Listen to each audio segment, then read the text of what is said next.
এই দিকে আসুন, হযরত খুবাইব রাদিয়াল্লাহু তাআলা আনহু যায়েদ ইবনে দাসিনা দুজনকেই তারা বন্দি করলো। খুবাইবকে বাজারে উঠাইলো, খুবাইবকে কিনে নিল হারেসের বেটারা, কারণ হারেস বদরের যুদ্ধে নিহত হয়েছে। এই নিহত বাবার বদলা নেওয়ার জন্য হযরত খুবাইবকে কিনে নিল হারেসের সন্তানেরা, হারেসের ছেলেরা। আর এইদিকে যায়েদ ইবনে দাসিনা রাদিয়াল্লাহু তাআলা আনহু ইনাকেও কিনে নিল সফওয়ান ইবনে উমাইয়ার ছেলেরা, সফওয়ান ইবনে উমাইয়ার ছেলেরা। কারণ সফওয়ানও বদরের যুদ্ধে মুসলমানদের হাতে নিহত হয়েছে। বদলা নেওয়ার জন্য দুইজনের ছেলেরা কিনে নিল। যায়েদ হযরত খুবাইব ইবনে আদি রাদিয়াল্লাহু তাআলা আনহুকে ও ভাই হারেসের ছেলেরা বন্দি করে রাখলো। নির্ধারিত সময়ে তারা শুলিতে চড়ায় তারে হত্যা করবে। আরবে ঢোল পিটানো হলো, ঢোল। এত তারিখে খুবাইবকে শুলিতে চড়ায়া শহীদ করা হবে, হত্যা করা হবে। ঘরে ঘরে আওয়াজ পৌঁছায় দেওয়া হলো, সবাই জেনে গেল। আর এক জায়গায় বন্দি করে রাখলো। ভাইয়েরা বন্ধুরা, ওই হারেসের একটা মেয়ে ছিল যার নাম ছিল জয়নব। তিনি পরে কালেমা পরে মুসলমান হয়েছেন।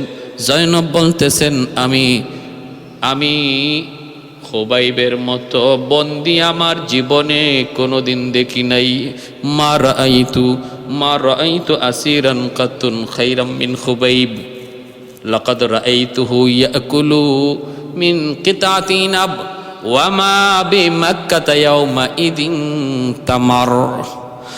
জয়নব বলতেছেন, খুবাইবের মতো বন্দি আমার জীবনে আমি দেখি নাই, দেখব না। কারণ আমি তার কাছে বেমৌসুমি ফল পেয়েছি। মক্কায় যখন আঙ্গুর নাই, ওই আঙ্গুর আমি তার কাছে পেয়েছি। মক্কায় যখন খেজুর নাই, সেই খেজুর আমি তার কাছে পেয়েছি।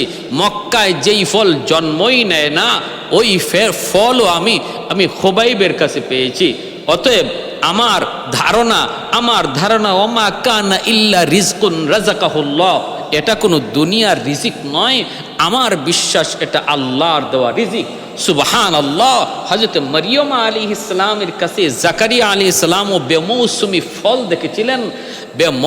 ফল দেখেছিলেন আর বলেছিলেন, মরিয়ম আন্না লাকি হাযা, কেমন করে এই ফল তোমার কাছে? তিনি বলেন এটা আমার আর হুয়া মিন ইনদিল্লাহ, আমার আল্লাহর পক্ষ থেকে। হযরত খুবাইব রাদিয়াল্লাহু তাআলা আনহুর কাছেও আল্লাহর পক্ষ থেকে আসমানি ফল আল্লাহ পাকের পক্ষ থেকে তার কাছে দেওয়া হলো। ভাইয়েরা বন্ধুরা, ওই অবস্থা হযরত জয়নব বলেন, একদিন আমার একটা ছোট্ট বাচ্চা যাইতে যাইতে খুবাইবের কাছে চলে গেছে। অথচ খুবাইবের কাছে তখন একটা খুর ছিল, যে খুরটা সে আমার কাছ থেকে চেয়ে নিছে যেন পরিষ্কার হয়। আগামীকাল তারে শহীদ করা হবে, আগামীকাল তারে শুলিতে চড়ানো হবে। এখন যেন সে পাক ও পবিত্র হতে পারে, অতিরিক্ত পশম যেন কাটতে পারে। সেই খুরটা আমি তার হাতে দিয়েছি। আর কিছুক্ষণ পরেই তাকে দেখি আমার বাচ্চাটা তার কুলে বয়ে রয়েছে আর হাতে খুর। আমি তো ভয়ে কেঁপে গেলাম, কারণ একজন বন্দি, তার হাতে খুর, আর ওই অবস্থায় তার কোলে একটা বাচ্চা। সে যদি বাচ্চাটার গলায় এই খুর দইরা বলে আমাকে এখন মুক্ত করো, নতুবা এই বাচ্চাকে আমি হত্যা করে ফেলবো, তাহলে আমরা বিপদে পড়ে যেতাম, চরম বিপদে পড়ে যেতাম। আমি অবাক হয়ে গেলাম, আমি হতাশায় পড়ে গেলাম, আমার চোখগুলো বড় বড় হয়ে গেল। খুবাইব বুঝতে পেরে বলতেছেন, জয়নব ভয় পেও না, আমরা আল্লাহর নবীর হাতে গড়া সাহাবী, আমাদের কাছে আদর্শ রয়েছে। যুদ্ধের ময়দানেও আমরা শিশুদের গায়ে হাত দিই না, যুদ্ধের ময়দানে আমরা নারীর গায়ে হাত উঠাই না। এটা ইসলাম আমাদেরকে শিখাইছে, আমার নবী আমাদেরকে কথা শিখাইছে।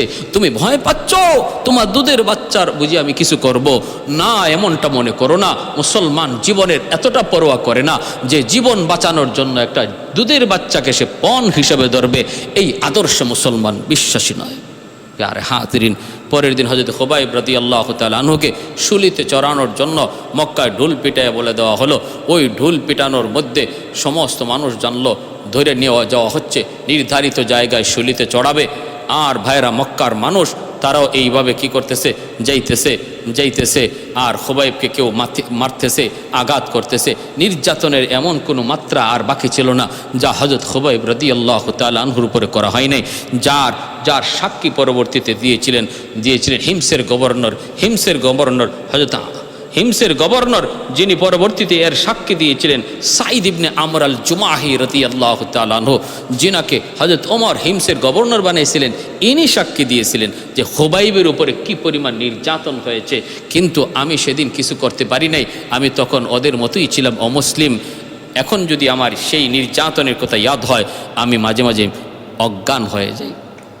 হযরত খুবাইব রাদিয়াল্লাহু তাআলা আনহুকে শুলিতে চড়ানোর জন্য যখন মক্কার রাজপথ দিয়ে নিয়ে যাওয়া হয়, মক্কার মানুষগুলি ছোট বড় নারী পুরুষ সবাই পিছনে পিছনে যাইতেছি। আর শুলিতে চড়াবে, কেউ তাপ্পর মারে, কেউ ঘুষি মারে, কেউ আঘাত করে, কেউ ঢিল মারে। ভাইরা বন্ধুরা, শুলিতে চড়ানোর আগে হযরত খুবাইব, ওনাকে বলা হচ্ছে, খুবাইব মনে, তোমার মনে কোনো আশা আসেনি, মনের শেষ আশা পূরণ করার সুযোগ যদি তুমি চাও তোমাকে দেওয়া হলো। হযরত খুবাইব বলেন, সাইয়্যিদুনা খুবাইব, তিনি তখন বলতেছেন, আমাকে 2 রাকাত নামাজ পড়ার সুযোগ দাও, আমি 2 রাকাত নামাজ পড়তে চাই। জীবনের শেষ সময়ে 2 রাকাত নামাজ পড়া সুন্নত হযরত খুবাইব রাদিয়াল্লাহু তাআলা আনহুর দ্বারা সেটা প্রচলন শুরু হয়। 2 রাকাত নামাজ পড়লেন, লম্বা করলেন না, সংক্ষেপের মধ্যেই নামাজটা শেষ করলেন রে ভাই।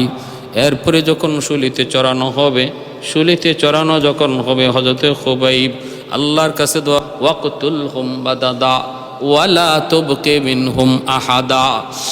মালিক, ওই দুশমনগুলিকে তুমি এক একটা করে গণনা করে রাখো, ওদেরকে তুমি হত্যা কইরো, একজনকেও তুমি চাইরো না। এই রকম বদদুয়াটা হযরত খুবাইব করতেছিলেন। আর বলতেছিলেন, মা আল্লাহ, আল্লাহ আমার এই খবর তোমার নবীর কাছে পৌঁছে দিও, মাওলা তোমার নবীর কাছে আমার এই খবর পৌঁছে দিও। এই খবরটাও আল্লাহ পাক পৌঁছে দিলেন তার হাবিবের কাছে। আর যেই দোয়া করলেন, আল্লাহুম্মা আহসিহিম আদাদা ওয়াকতুলহুম বাদাদা ওয়ালা তুবকি মিনহুম আহাদা, এই দোয়াটাও কবুল হয়ে গেল।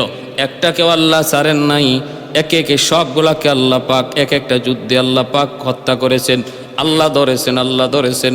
ভাইরা বন্ধুরা, এইবার হযরত খুবাইব রাদিয়াল্লাহু তাআলা আনহুকে শুলিতে চড়ায়া যখন বৃষ্টির মতো তীর মারতে লাগলো, বৃষ্টির মতো তীর মারতে লাগলো, ওই অবস্থায় হযরত খুবাইবকে তারা একটা প্রশ্ন করেছিল, খুবাইব একটু বলো, তোমার জায়গায় মুহাম্মদ আছে, যদি এতটুকু তুমি মানতে পারো লাগবে না, কথা দিলাম তোমাকে মুক্ত করে দেব।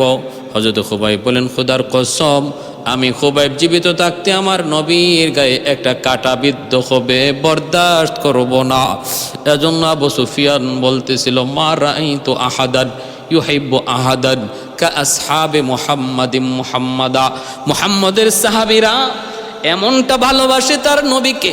আমি পৃথিবীতে কত প্রেমিক দেখেছি, পৃথিবীর জমিনে কত ভালোবাসা দেখেছি, কিন্তু মুহাম্মদের সাহাবীরা তারে যেইভাবে ভালোবাসে, এমন ভালোবাসার নজির আমি কোথাও পাই নাই। হযরত খুবাইব রাদিয়াল্লাহু তাআলা আনহুকে শুলিতে চড়ায়া বৃষ্টির মতো তীর মেরে মেরে শহীদ করে দিল। যায়েদ ইবনে দাসিনা রাদিয়াল্লাহু তাআলা আনহুকেও এইভাবে তারা শহীদ করলো। কিন্তু লাশ নামায় না রে যুবক, লাশ তো নামায় না। দুশমনরা চাইতেছে লাশটা এইভাবেই ঝুলুক, পাখিরা টুকরায় টুকরায় তার মগজ খাবে, লাশের সাথে যেন অপমান হয়। এই নিয়তে অপমান করার জন্য ওই শুলিতে চড়ানো অবস্থায় তার লাশটাকে রেখে দিল। 1 দিন 2 দিন 3 দিন হয়ে যাচ্ছে। আল্লাহর নবী, তিনি তো আল্লাহর পক্ষ থেকে খবর পেয়ে গেছেন। নবী বলতেছেন, সাহাবীরা রে, কে আছো এমন? আমার খুবাইবের শহীদ হওয়ার পরেও বেঈমানরা তার সাথে নির্যাতন করতেছে। দেহটা এখনো শুলি থেকে নামায় না, ওই শুলিতেই রেখে দিয়েছে, পচন গলন ধরে গেছে। কে আছো এমন? পাখিরা টুকরায় খাবে। আমার সাহাবী খুবাইব ইবনে আদির সাথে এত বড় অপমানজনক কাজ সওয়া যায় না, সহ্য করা যায় না। কেউ আসুনি এমন, জীবনের রিস্ক নিয়ে আসে খুবাইবের লাশটাকে সেখান থেকে নিয়ে আসবা, আসুনি কেউ এমন? হযরত আলী রাদিয়াল্লাহু তাআলা আনহু হযরত মিকদাদ রাদিয়াল্লাহু তাআলা আনহু দুজন দাঁড়ায় গেলেন। নবী বললেন, ঠিক আছে যাও, কিন্তু আলী সর্বদা নিজের জানের দিকে খেয়াল রাখো। যদি তুমি বুঝো নিজে বিপদে পড়ে গেছো, তখন নিজেকে বাঁচানোর ফিকির কইরো। যাও, আমি নবী তোমাদের জন্য দোয়া করলাম। দুজন রওনা দিলেন। হযরত খুবাইব রাদিয়াল্লাহু তাআলা আনহুর এই জ্বলন্ত লাশটাকে তারা দুশমনদের চোখে ফাঁকি দিয়া চুরি করে নিয়ে আসবেন হেফাজতের জন্য। পাহাড়ের আড়াল থেকে আলী তাকায় দেখতেছেন পাহারাদার দাঁড়ায় আছে। পাহারাদার দাঁড়ায় আছে দেখতেছেন হযরত আলী রাদিয়াল্লাহু তাআলা আনহু সাথীকে বলতেছেন, একটু অপেক্ষা করো, একটু ধৈর্য ধরো, আমাদের দেখতে হবে পাহারাদারগুলি কখন তারা ঘুমায় পড়ে, পাহারাদারগুলি কখন তারা ঘুমায় পড়ে, একটু কখন অচেতন হয়, ওই সুযোগটাকে আমরা কাজে লাগাবো। পাহারাদারগুলির দিকে নজর, শেষ রাতের দিকে দেখতেছেন পাহারাদার একটু ঝিমুনি ঝিমুনি ভাব, ওই ঝিমুনি ঝিমুনি ভাব। এই অবস্থাটা দেখা মাত্রই আলী রাদিয়াল্লাহু তাআলা আনহু সাথীকে বলেন, মিকদাদ, আর দেরি করা যায় না, চলো এবার সামনের দিকে আগাই, চলো সামনের দিকে আগাই। এই বইলা তারা সামনের দিকে আগাইলেন। ভাইরা বন্ধুরা, সামনের দিকে আগাইলেন আর বারবার শুধু দেখতেছেন কখন জানি দুশমনরা টের পেয়ে যায়, কখন জানি দুশমনরা টের পেয়ে যায়। এজন্য সামনের দিকে আগাইতেছেন অত্যন্ত সতর্ক অবস্থায়। যাইতে যাইতে কাছাকাছি চলে গেলেন। ঘোড়ার উপর থেকে হযরত আলী তলোয়ার দিয়া খুবাইবের ওই ঝুলন্ত লাশের রশিটাকে একটা কোপ দিয়া ছিঁড়ে ফেললেন। তারপরে নিজের কোলে নিয়ে সামনের দিকে দৌড় দিলেন। ঘোড়ার উপরে সওয়ার হইয়া সামনের দিকে দৌড় দিলেন। মিকদাদ তিনিও একসাথে দৌড় দিলেন। পাহারাদারগুলি টের পেয়ে গেল, সাথে সাথে পিছু নিল, তারাও পিছনে নিল। বৃষ্টির মতো তীর মারতে লাগলো দুশমন, বৃষ্টির মতো। সামনের দিকে আলী আর মিকদাদ। হযরত আলী রাদিয়াল্লাহু তাআলা আনহুর এক হাতের মধ্যে খুবাইব ইবনে আদি রাদিয়াল্লাহু তাআলা আনহুর ওই দেখো একজন শহীদের মরা দেখো, একজন শহীদের ওই দেখো, যেই দেহটাকে মনে করি আমরা মৃত, কিন্তু আল্লাহ বলেন মৃত নয়। ওয়ালা তাকুলু লিমান ইউকতালু ফি সাবিলিল্লাহি আমওয়াত বাল আহইয়াউ ওয়ালাকিন লা তাশউরুন। আল্লাহ বলেন, তোমরা মনে করো আমার রাস্তায় যারা শহীদ হয় তারা বুঝি মৃত, কিন্তু না, তারা মৃত নয়, তারা হলেন জীবিত, অথচ তোমরা বুঝো না। আলী রাদিয়াল্লাহু তাআলা আনহু কোলের মধ্যে লইয়া এক হাতে ঘোড়ার লাগাম আর এক হাতে হযরত খুবাইবের লাশ, এই লইয়া তিনি দৌড় দিলেন, ঘোড়া চালাইলেন। কিন্তু এইভাবে কতক্ষণ দৌড়ানো যায়? পিছনের দিকে দুশমন, তারা তো ঘোড়ার উপরে সওয়ার হইয়া পিছনের দিকে ধাওয়া করতেছে, সামনের দিকে আগাইতেছে। ভাইরে, এবার একটু খেয়াল করে শুনুন ঘটনাটা কি ঘটল। হযরত আলীকে আল্লাহর নবী বলেছিলেন, আলী যদি বিপদ দেখো তবে নিজের জানের কথা চিন্তা কইর। আলীকে আল্লাহর নবী তো ইশারা দিয়া দিছিলেন। হযরত আলী এবার মনে মনে ভাবলেন, আমি এই মুহূর্তে যদি খুবাইবের দেহটাকে নিজের থেকে না ফালাই, তাহলে ওরা আমার পিছন ছাড়বে না, এমনকি তীরের আঘাতে আমারও মৃত্যুবরণ হইতে পারে, আমিও শহীদ হইতে পারি। আল্লাহর নবী সাহাবে হযরত আলী রাদিয়াল্লাহু তাআলা আনহু তখন দুশমনদেরকে দেখাইয়া খুবাইবের দেহটাকে নিজের হাত থেকে ছেড়ে দিলেন।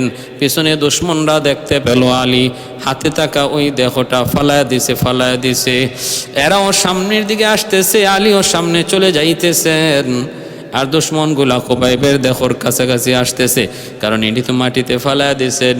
দুশমন দেখতেছে মাটিতে ফালানো দেহ মাটিতে পড়ার আগেই আল্লাহর হুকুমে ওই মাটি আল্লাহর হুকুমে ফাঁক হয়ে গেল। সুবহানাল্লাহ। হযরত আলী রাদিয়াল্লাহু তাআলা আনহু নিজের কুল থেকে যখন দেহটারে ফালাইবেন দোয়া করেছিলেন, মালিক জানি না কেমন করে তোমার নবীর সাহাবীর দেহটা হেফাজত হবে। আল্লাহ আমার দায়িত্ব যদ্দূর ছিল আমি আদায় করেছি, এইবার বাকিটা তোমার কাজ মাওলা, তুমি হেফাজত কইরো, তুমি সংরক্ষণ কইরো। এই বইলা দেহটাকে ফালানো মাত্রই আল্লাহ জমিনকে আদেশ করলেন, রে জমিন তাড়াতাড়ি করে তুমি ফাঁক হয়ে যাও, কবর হয়ে যাও, আমার খুবাইবের দেহটা তোমার মধ্যে তুমি গিলে ফেলো। আর তোমার ভিতরে যাওয়া মাত্রই তুমি মাটি আগের মতোই চাপা দিয়া আগের মতো উপরে মিলে যাও, নিচের দিকে কবর উপরের দিকে মিলে যাও, যেন দুশ্মন আমার খুবাইবের দেহ নিতে না পারে।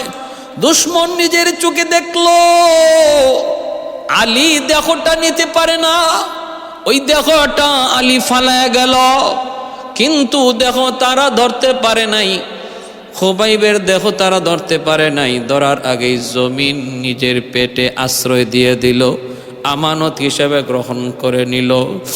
ডরতে নেহি দুনিয়া মে মুসলমানों किसी से, डरते नहीं दुनिया में मुसलमानों किसी से, जब मिल गई है दौलत ईमान नबी से, जब मिल गई है दौलत ईमान नबी से। ऐ मर्द मुसलमान है तू मर्द मुसलमान, एक हाथ में तलवार है एक हाथ में कुरान, एक हाथ में तलवार है एक हाथ में कुरान। ऐ मर्द मुसलमान तुझे डरती किसी है, दुश्मन मकाबिल तेरी नाराए तकबीर है, दुश्मन के मकाबिल तेरी नाराए तकबीर है। बाजू तेरा को तौहीद की कुव्वत से कवी है, बाजू तेरा तौहीद की कुव्वत से कवी है, इस्लाम तेरा दीन है तो मस्त फजी है, इस्लाम तेरा दीन है तो मस्त फजी है। মক্কার মুশরিকের দল আমার নবীর কাছে আসলো, আয়েশা ষড়যন্ত্রমূলক তারা বলতেছে, মুহাম্মদ আমাদের কাছে নবীকে কয়েকজন আলেম সাথে দিয়ে দেন, যারা ইসলাম সম্পর্কে ধর্ম সম্পর্কে তারা ভালো জানে, এমন কয়েকজন কারি এমন কয়েকজন আলেমকে আমাদের সঙ্গে দিয়ে দেন, কারণ আমাদের এলাকার মানুষ তারা ইসলাম গ্রহণ করেছে, এখন দিন শিখতে চায়, কোরআন শিখতে চায়, ইসলাম জানতে চায়, এমন কয়েকজন কারি আলেমকে আপনি সাথে দিয়ে দেন। আল্লাহর নবী 10 জন কারি আলেমকে তাদের সাথে দিয়ে দিলেন, আমির বানায়া দিলেন হযরত আসিম রাদিয়াল্লাহু তাআলা আনহুকে। হযরত আসিম রাদিয়াল্লাহু তাআলা আনহুকে তিনি আমির বানায়া দিলেন। চলছেন কাফিরদের সঙ্গে, ওরা প্রায় 200 জন। মদিনার অদূরে যাওয়া মাত্রই নবীর 10 জন সাহাবী তারা টের পেয়ে গেলেন তারা ষড়যন্ত্রের শিকার।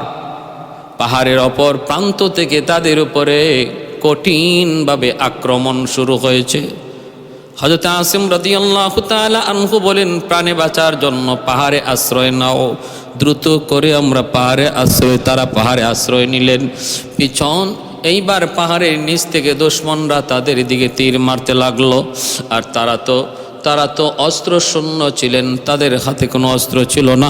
যদ্দূর ছিল কোনো রকম প্রতিহত করার চেষ্টা করেছেন। 10 জনের ভিতরে 7 জন শহীদ হয়ে গেলেন, আর আছেন মাত্র 3 জন। চতুর্দিকে দুশমন বৃষ্টির মতো তীর মারে।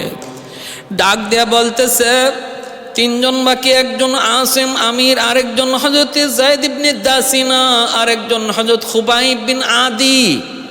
এই 3 জন সাহাবী তারা জীবিত আছেন, পাহাড়ের উপরে দাঁড়ানো।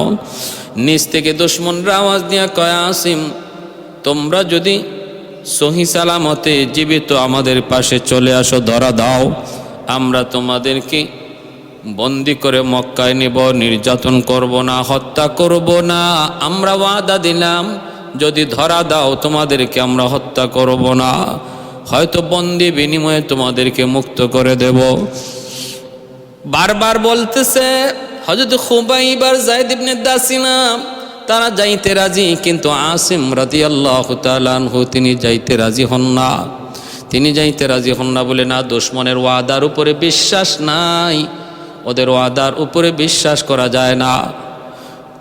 তিনি নামলেন না, আর তারা দুইজন তাদের ওয়াদার বিশ্বাসী হয়ে নামলেন। কারণ ওই যুগে কেউ যদি ওয়াদা করতো, প্রতিশ্রুতি দিত, সে যদি কাফেরও হতো সেটা বহাল রাখতো, এটা ছিল আদত। কিন্তু দুশমনের দল তারাও এই চুক্তিটাও ভঙ্গ করেছে, এই ওয়াদাটাও ভঙ্গ করেছে। তারা দুইজন নামা মাত্রই তাদেরকে রশি দিয়া বেঁধে ফেলেছে, যেটা কথা ছিল না, রশি দিয়া বেঁধে ফেলেছে। আর ভাইরা বন্ধুরা, হযরত আসিম রাদিয়াল্লাহু তাআলা আনহুর দিকে তীর মারতে লাগলো, ইনিও যদ্দূর পারেন প্রতিহত করতেছেন। এক পর্যায়ে হযরত আসিম তিনি শহীদ হয়ে যাবেন, তীরে বিদ্ধ হলেন। এইবার আল্লাহর কাছে তিনি দোয়া করতেছেন, আল্লাহুম্মা আখবির আন্না রাসূলাক। প্রথম দোয়াটা ছিল হযরত আসিমের, ওগো আল্লাহ তোমার হাবিব আমাদেরকে বহুত বড় ভালো নিয়তে পাঠাইছেন, কিন্তু ইনি জানেন না আমরা যে ষড়যন্ত্রের শিকার। ওগো আল্লাহ আমাদের খবর তুমি তোমার হাবিবের কাছে পৌঁছে দিও। ও মালিক, খবরখানা তোমার হাবিবের কাছে পৌঁছে দিও। এই দোয়াটা আল্লাহর কাছে করলেন, আল্লাহ পাক বাতাসের মাধ্যমে এই খবর হাবিবের কাছে পৌঁছায় দিলেন মদিনায়। সুবহানাল্লাহ। আল্লাহর নবী মসজিদে নববীর মিম্বর থেকে সাহাবায়ে কেরামদেরকে বলতেছেন, সাহাবীরা আমার যে 10 জন সাহাবীকে পাঠাইলাম তালিমের জন্য, দিন শিখানোর জন্য, ওরা ষড়যন্ত্রের শিকার হয়েছে। আমার আসিমকে ওরা শহীদ করে দিতেছে, আর যায়েদকে তারা বন্দি করেছে, খুবাইবকে তারা বন্দি করেছে, বাকিদেরকেও শহীদ করে ফেলেছে। আল্লাহর নবী রহমতের নবীকে আল্লাহ জানায় দিলেন। আল্লাহ যখন জানান নবী তখন জানেন, আল্লাহ যখন জানান না নবী তখন জানেন না। কারণ ওরা যখন নবীকে ধোঁকা দিয়া সাহাবীদেরকে নিয়ে আসছে তখন আল্লাহ জানান নাই এদের ব্যাপারে, এজন্য নবী জানেন নাই। এখন জানাইছেন বিধায় নবী জানছেন। এটা হলো আহলে সুন্নাহ ওয়াল জামাতের আকীদা। এমন জানাকে ইলমে গায়েব বলে না, এমন জানাকে জাননেওয়ালাকেও আলিমুল গায়েব বলে না। ভাইরা বন্ধুরা, এজন্য বলতেছি আল্লাহর নবী রহমতের নবীর কাছে খবর গেল হযরত আসিম রাদিয়াল্লাহু তাআলা আনহু শহীদ হয়ে যাবেন। শহীদ হওয়ার আগে তিনি আল্লাহর কাছে দোয়া করতেছেন, আল্লাহুম্মা ইন্নী আহমিলাকাল ইয়াউমা দীনাক ফাহমিলি লাহমি। আল্লাহ আমি তোমার দ্বীনের হেফাজত করেছি, তুমি আমার দেহের হেফাজত কইরো। সুবহানাল্লাহ, কি দোয়া! আল্লাহুম্মা ইন্নী আহমিলাকাল ইয়াউমা দীনাক ফাহমিলি লাহমি, ফাহমিলি লাহমি। আমি তোমার দ্বীনের হেফাজত করেছি, আল্লাহ তুমি আমার দেহের হেফাজত তুমি কইরো। এই দোয়া আল্লাহর কাছে কবুল হয়েছে। ভাইরা বন্ধুরা, কবুল হয়েছে। বিদায় কি হলো জানেননি? হযরত আসিম রাদিয়াল্লাহু তাআলা আনহুকে শহীদ করার পর দুশমনরা ওনার লাশটাকে নেওয়ার জন্য কাছে আসলো। কারণ একজন মহিলা যার বাবাকে হযরত আসিম রাদিয়াল্লাহু তাআলা আনহু বদরের ময়দানে হত্যা করেছিলেন, ওই মহিলা ওয়াদা দিয়েছিল, যদি তোমরা আসিমের দেহটা আনতে পারো, যদি তোমরা আসিমের দেহ আনতে পারো 100টা উট তোমাদেরকে পুরস্কার দিব। আসিমের মাথা যদি আনতে পারো 100টা উট পুরস্কার দিব। আমি তার কলিজা চিবায়া খাবো। এই মহিলা এইভাবে হুকুম দিয়েছিল, ঘোষণা দিয়েছিল। এজন্য আসিম রাদিয়াল্লাহু তাআলা আনহুকে শহীদ করার পর ওনার দেহটাকে আনার জন্য অথবা তার কল্লা আনার জন্য প্রতিযোগিতা শুরু হয়ে গেল। দুশমনরা পাহাড়ের উপরে উঠল, কে তার দেহটাকে মক্কায় নিয়ে যাবে, 100 উট পুরস্কার আনবে, কে আনবে। ওই অবস্থায় আল্লাহ পাক জঙ্গলের মৌমাছিকে আল্লাহ আদেশ করলেন, তাড়াতাড়ি করে দ্রুত যা রে, দ্রুত যা, দ্রুত যা। আমার আসিম আমার দিনের হেফাজতকারী ছিল, এবার তার দেহের হেফাজতকারী আমি আল্লাহ। জঙ্গলের মৌমাছিকে আল্লাহ আদেশ করলেন, দ্রুত করে আসিমের দেহটাকে তোমরা চারদিক দিয়ে ঘেরাও করে রাখো, দুশমন যেন আমার আসিমের দেহের পাশেও যাইতে না পারে। যেই মাত্র দুশমনগুলা কাছাকাছি যায়, মৌমাছির চাক দুশমনদের গায়ে এমনভাবে হামলা করে, দিক বিদিক তারা দৌড়তে শুরু করে, বেদিশা বনে যায়। আবার যখন কিছুটা কাছে কেউ আসতে চায় অন্য দিক দিয়ে, আবার মৌমাছি তাদের উপরে হামলা করে, আবার পিছনের দিকে দৌড়াইতে থাকে, ভাবতে থাকে। একটা সাধারণ মৌমাছিকে আল্লাহ পাক হযরত আসিম রাদিয়াল্লাহু তাআলা আনহুর পবিত্র দেহের পাহারাদার বানায় দিলেন। মৌমাছি আল্লাহ পাকের পক্ষ থেকে নির্ধারিত ফৌজ হয়ে গেল। এজন্য আল্লাহ যদি কোনো বাহিনীর সাথে লড়তে চান, ফেরেশতা লাগে না রে ভাই। আল্লাহ যদি চান, ছোট্ট মৌমাছি দ্বারাও কোনো জাতিকে আল্লাহ ধ্বংস করতে পারেন। আলহামদুলিমান কাদ্দারা খাইরাও ওয়া খাবালা, আলহামদুলিমান কাদ্দারা খাইরাও ওয়া খাবালা, ওয়াশকুরু লিমান সাওয়ারা হুসনাও ওয়া জামালা, ফরদুন সামাদুন আন সিফাতিন খালকি বারিউন, রব্বুন আযালিয়ুন খালাকাল খালকা কামালা, লা জিদ্দা ওয়ালা নিদ্দা ওয়ালা হাদ্দা লিমাওলা,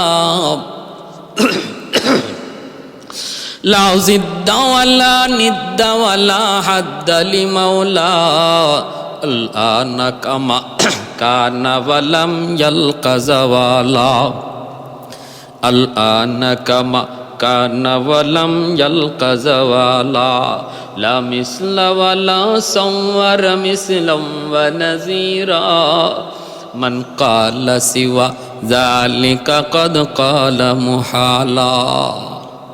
ভাইরা বন্ধুরা, জন্য বলতেছিলাম, সারা দিন পাহারা দিছে মৌমাছি, বডির চতুর্দিকে মৌমাছি বসা, কোনো দুশমন পাশে যাইতে পারে না। রাতের বেলা দুশমনরা আসছে, হয়তো রাতের বেলা মৌমাছি থাকবে না, চলো এখন চলে যাই, আমরা রাতে আসব।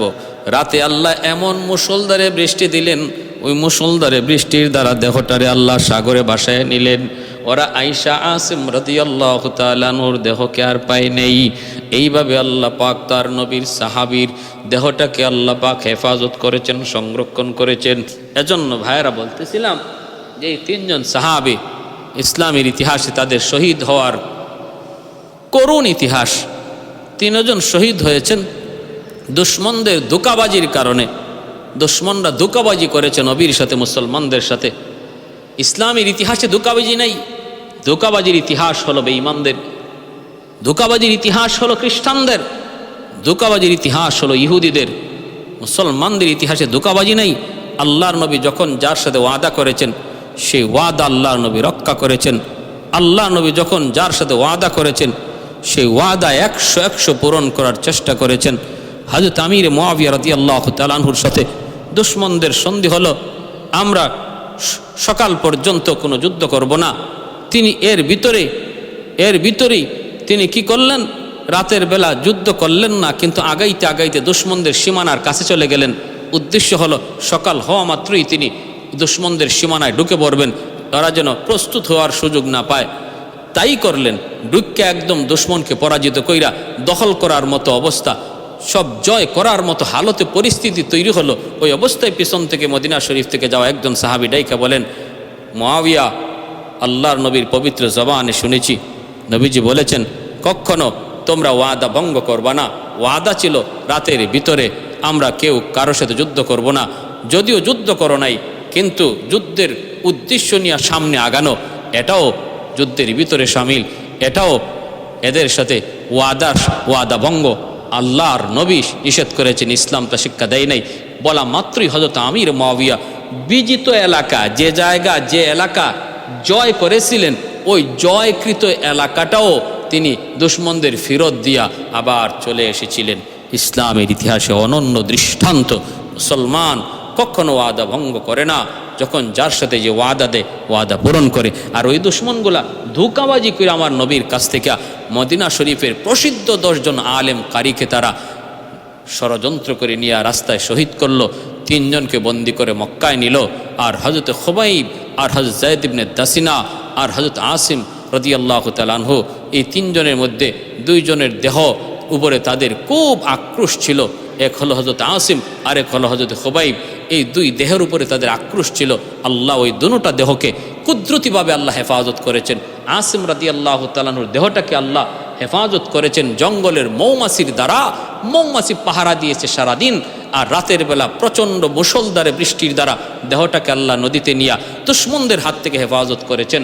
আল্লাহ ইজ্জত রেখেছেন শহীদের দেহের। আর একদিকে হযরত খুবাইব রাদিয়াল্লাহু তাআলা আনহুর ওই জ্বলন্ত দেহটা যেটা শুলিতে চড়ানো ছিল, সেখান থেকে আলী রাদিয়াল্লাহু তাআলা আনহু তিনি নিয়ে বাঁচতে চাইলেন, কিন্তু পারলেন না, ফালাইয়া দিলেন। আল্লাহ জমিনকে আদেশ কইরা জমিনের মধ্যে চিরনিদ্রায় শান্তির ঠিকানা বানায়া জান্নাত বানায়া নবীর সাহাবীকে শোয়া রাখলেন। দুশ্মন তার দেহের সাথেও কোনো অপমানজনক কাজ করতে পারে নাই। অতএব ইজ্জত একমাত্র কার? আল্লাহর। ইজ্জত দেয় কে? আল্লাহ। ইজ্জত নেয় কে? আল্লাহ। আল ইজ্জত ওয়ালিল্লাহি ওয়ার রাসূলিহি, আল্লাহ এবং আল্লাহর রাসূলের জন্য সম্মান আর ইজ্জত। যে আল্লাহ ইজ্জত ইজ্জু মান তাশা ওয়া তুযিল্লু মান তাশা বিয়াদিকাল খাইর। আল্লাহ পাকের হাতেই ইজ্জত সম্মান, আল্লাহ পাকের হাতেই বেইজ্জতি। আল্লাহর কাছে আমরা সর্বদা ইজ্জতের জিন্দেগি চাই, আল্লাহর কাছে আমরা সর্বদা সম্মানের জিন্দেগি চাই। আল্লাহর বিধিবিধান মাইনা আল্লাহর জমিন আল্লাহর দিনকে আল্লাহ বুলন্দ করে দিন, সেই আশা ব্যক্ত রেখে আমি আমার সংক্ষিপ্ত কথাগুলা এখানে শেষ করলাম। নবী সাহাবায়ে কেরামের মতো জীবন আল্লাহ আমাদেরকে দান করুন। ওয়া আখির দাওয়ানা